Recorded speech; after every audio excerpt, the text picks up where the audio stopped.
All praises and glory to Yahweh, Bahashem, Yahushai, Bahashem, Rakah, Kadash. Double honors to the apostle and the elders of Great Millstone, Shalom, Ak, and to the elect who push the word. I'm going to go to Hosea, chapter 4, verse 6. My people are destroyed for lack of knowledge, because thou hast rejected knowledge. I will also reject thee, that thou shalt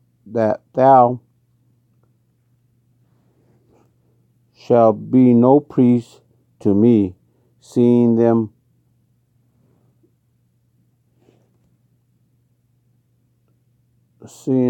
lost, forgotten the law of thy God. I will also forget thy children. Now I'm gonna go and make this break down this scripture. How are we make ourselves sick? Our real enemy is Esau, who from the beginning deceived so many people into believing that he could empower them all. Based on your lack of knowledge, your ignorance, they're able to appeal to your flesh, and you being unaware fall into his pit. You dig a hole for yourself you can't get out of, and don't realize or give him all your and don't realize or you give him all your power, believing in his system that he designed. Then he enslaves you the rest of your life. You're actually a prisoner, or so-called number, like your social security number. So, like a woman who is beaten so many times, can't free herself from their abuser or pimp, and so succumbs to that type of life. And that's the way a lot of Jakes live, because they can't see their way out. So they live that way in misery until they die or be used up to the end. It's like an animal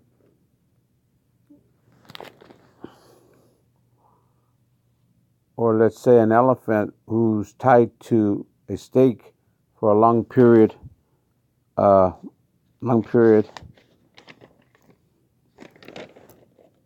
time, and then one day the chains are loose on her foot and are cut off, and she won't attempt to run off. So they stay there, not knowing that they can just walk away. So we become conditioned or psychologically, mentally enslaved. And Esau doesn't have to do anything to try to control, because of the conditioning we live up to. So repetition living in this society, we never look to examine how we live. A lot of people think they are playing out their life, but who really is pulling the strings? Puppet? Esau and all his elite club of friends dish out their wicked and evil schemes, and we fall into their plan.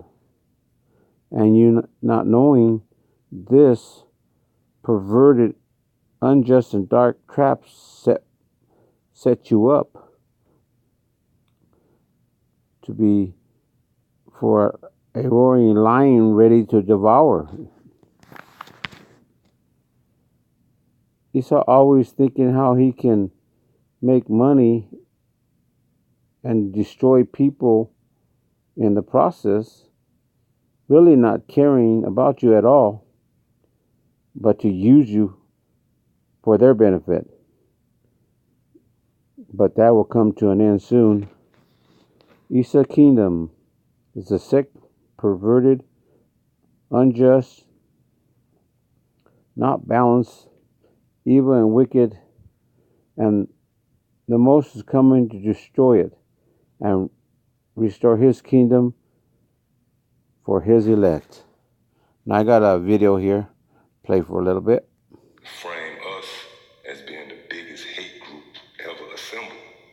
Meanwhile, when you look into the history of these devils, it's riddled with rape, robbery, and murder. The very overtone screams hate, all right? But once you confront this man on his past, and even to this very day, you know, his ill dealings and the treachery, you know, that he's committed throughout the planet Earth, well, his response is, you know, that's the past. You know, we need to just move on, let bygones be bygones, man. And that in itself is hypocritical. It shows you how much of a devil the so-called white man is. For an example, right here in this current society, in this system, which was erected by the so-called white man, well, if you look to, get a loan or buy a car or a house, well, these devils require your past credit history, man. So you see the hypocrisy of these devils. They want you to forget about the past, you know, and move on. But their policy, you know, whenever you're trying to do anything across the board, is they take a thorough look into your past credit history. You see? But right now, court is in session, man. We're in the time appointed. Well, Yahweh Shemahal Shah is making Esau bear.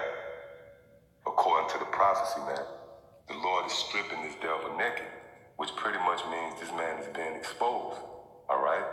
And we laying out all the evidence, and basically this man is guilty on all charges, all right? So in this lesson right here, I wanted to highlight the Trail of Tears, which if you have a feel for history, you'll know that this came about through the so-called white man and his legislations in the form of the Indian Removal Act of 1820, I believe it was, the 1820s into the 1830s, where these devils pretty much moved and forced the natives out of their land, you know? The land what they owned for generations and generations. You know, they cultivated this land.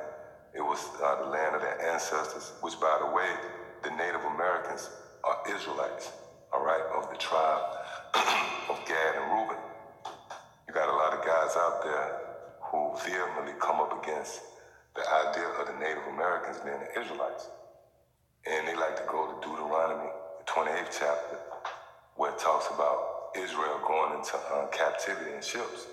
Well, if you did your research, you'll know that the Native Americans went into captivity as well in ships, man. All right? That devil, Christopher Columbus, he sent slaves back over to Europe, you know, to the king and queen, and they was natives. All right?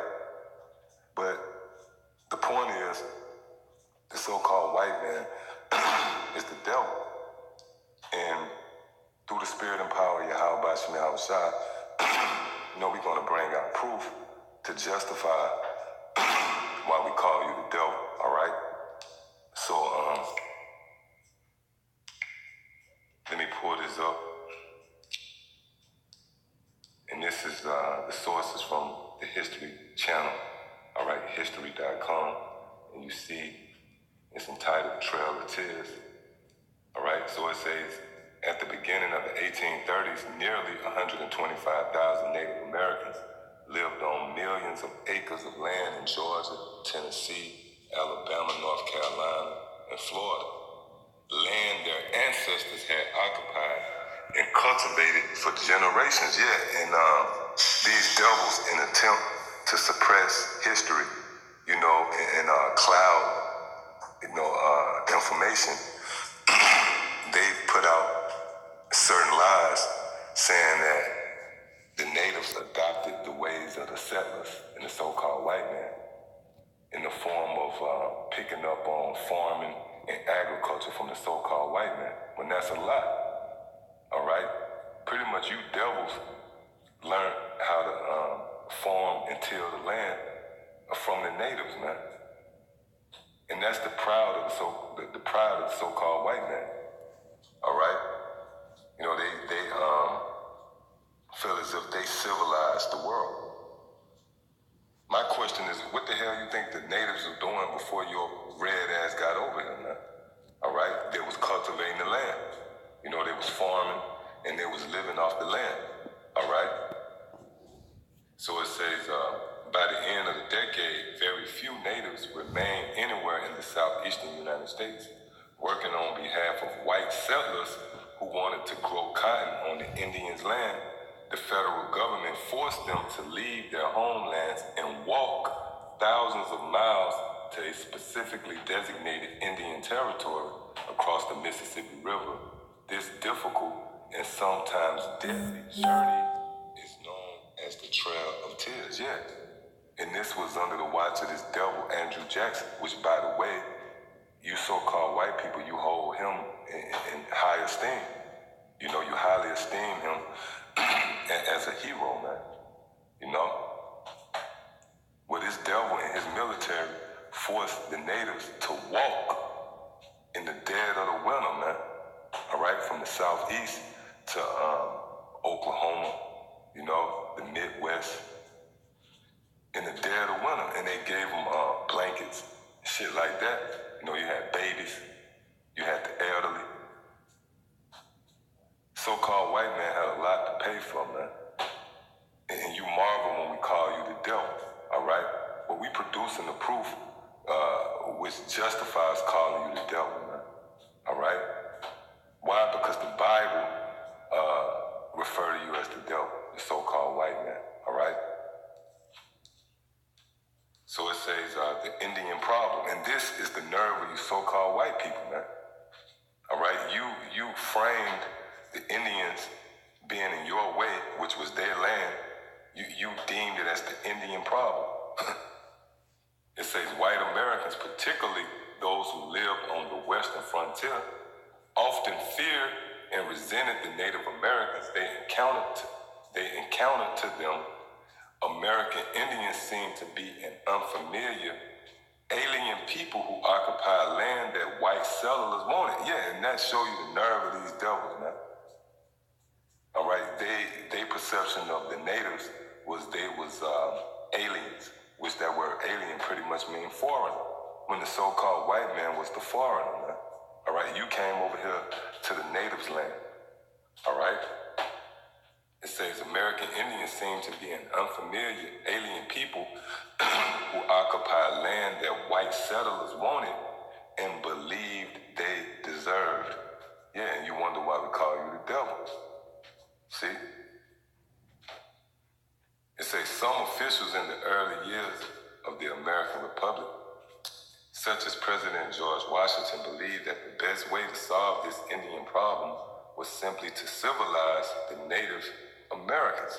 See? And that shows you the mentality of the so-called white man. Because when we bring out the facts that America's going to be destroyed and ultimately Esau, all right, you so-called white people is going to be taken out of power. Well, you devils, your response is, well, how the world is going to continue. You know, how is the world going to get by without us? And that shows you the pride of the so-called white man. And another thing these devils do, they put out the vibration of the end of the world, being in the form of a comet or asteroid, taking out the entire planet Earth. Or if it is a nuclear war, World War III, that everybody's going to die. See, that's the mentality of Esau, because they feel like if they can't be in control, then nobody can be in control, all right? So for the sake of time, let me jump down to the main point I want to get. Let me see.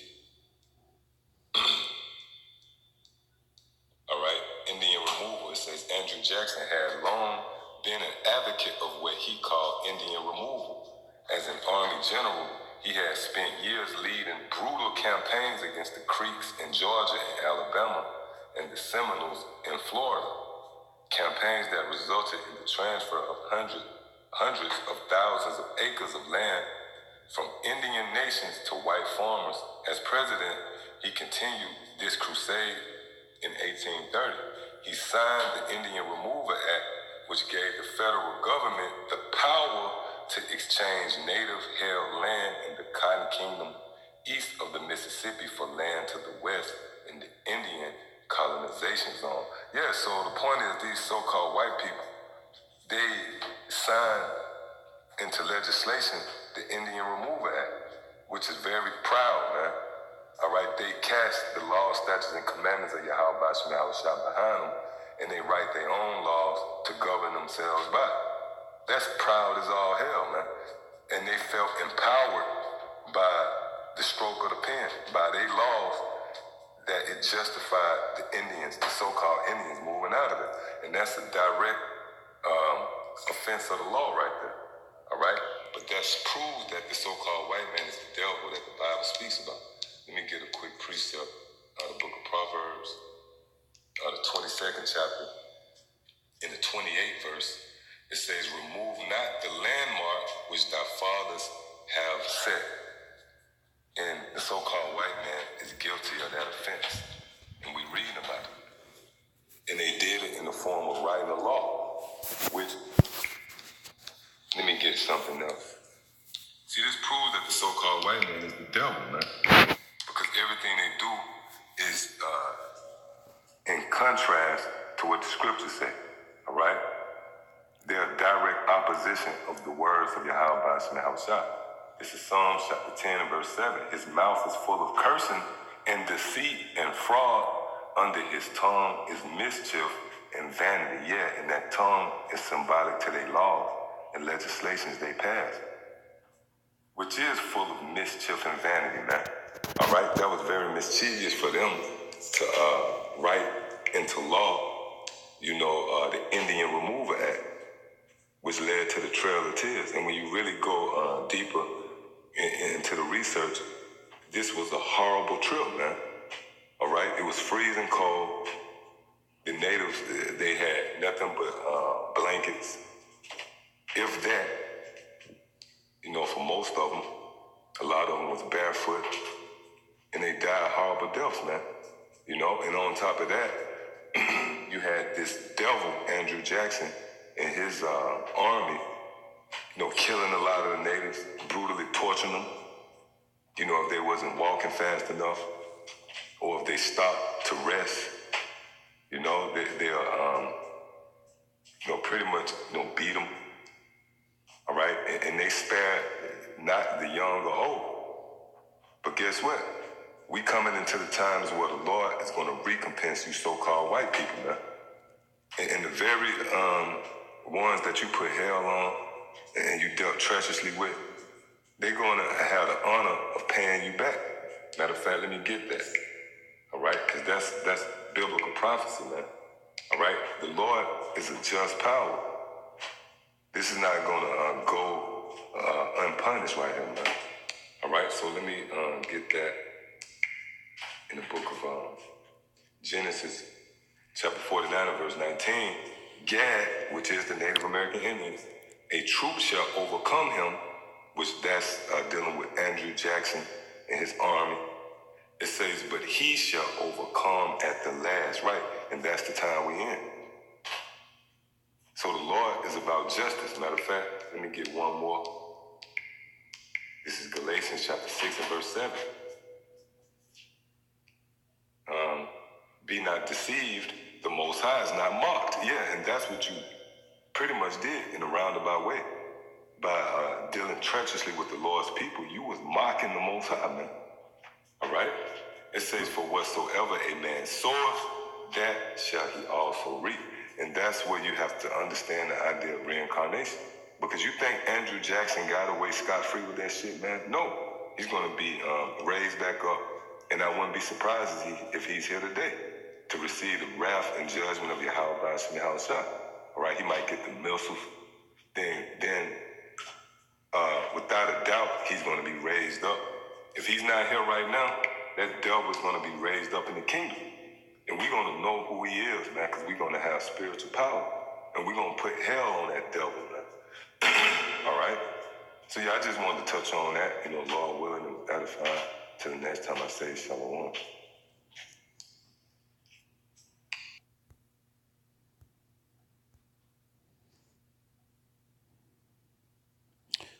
So you see, this Edomite nation, Esau, these Chaldeans living in this country, think they're going to get away because through the regeneration, they're going to be rebirthed, and they're going to pay for every pain they gave to our brothers. And they're not going to escape that. Most High is going to, he's coming with wrath. And there's going to be those missiles, they're going to destroy America, the daughter of Babylon. But Esau, he's always been an evil murderer, thief, reprobate. And with that, brothers, shalom. I hope this has been edifying. Until next time.